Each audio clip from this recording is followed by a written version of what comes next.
कैसे हैं आप सब? चलिए कुछ नया करते हैं, नया जानते हैं, नया सीखते हैं। एक मोची था, वो बहुत गरीब था। उसे एक टाइम का खाना बहुत मेहनत से मिलता था और बहुत अच्छे से जीता था। वो छोटी सी कुटिया थी, बहुत थोड़े से बर्तन थे और बहुत छोटा सा घर था उसका। फिर एक दिन उसे ना रात को नींद में सपना आया। उसे भगवान ने उसे बोला कि कल मैं तेरे घर पे आऊँगा।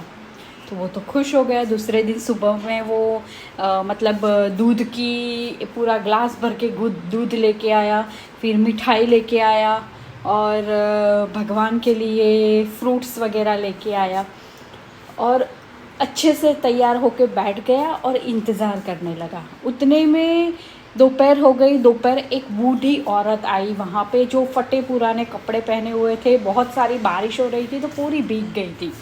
उसने उसे बोला कि मुझे बहुत भूख लगी है, कुछ मिलेगा मुझे खाने को? तो उसने जो भगवान के लिए मिठाई मंगाई थी, वो मिठाई उसने वो बूढ़ी औरत को दे दी। फिर 1 घंटा, 2 घंटा, 3 घंटा, फिर से एक बूढ़ी औरत आई, उसके साथ एक बच्चा था छोटा सा, और उसे बोलने लगी कि मेरे पास पैसे नहीं है, मेरा बच्चा बहुत भूखा है, क्या कुछ दूध वगैरह कुछ मिल सकता है?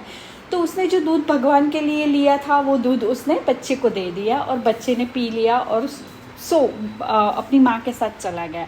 थोड़ी देर बाद एक बहुत मतलब एकदम बुज़ुर्ग आदमी वहाँ पे आया।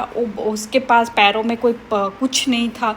उसने उसे बोला कि मुझे पैरों में पहनने के लिए कुछ दे सकते हो, क्योंकि मेरे पास कुछ नहीं है, मेरे पैर में छाले पड़ गए हैं। तो उसने ना अपने वहाँ से एक मोजड़ी बना के उसे दे दी और उसे पहना दी। फिर वो घर रात को फिर रात को उसने फिर से भगवान से बोला, भगवान आप कैसे हो? आपने मुझे वचन दिया था कि आप आओगे मेरे वहाँ, और आप आए नहीं, आपने अपना वचन पूरा नहीं किया। तब भगवान ने उसे बोला कि मैं तो आया था, मैं 3 बार तेरे वहाँ आया था और मैंने तेरी परीक्षा ली और तू तीनों बार सफल हुआ है। तो उसने बोला कैसे? तो उसने बताया कि मैं बूढ़ी औरत का रूप लेके आया, बच्चे का रूप लेके आया, बूढ़े बुज़ुर्ग का रूप लेके आया, और मैं तेरी इच्छाओं से बहुत प्रसन्न हुआ हूँ। तूने जो सेवा और सच्चे दिल से सेवा की है, उससे मैं बहुत ही ज़्यादा प्रसन्न हुआ हूँ।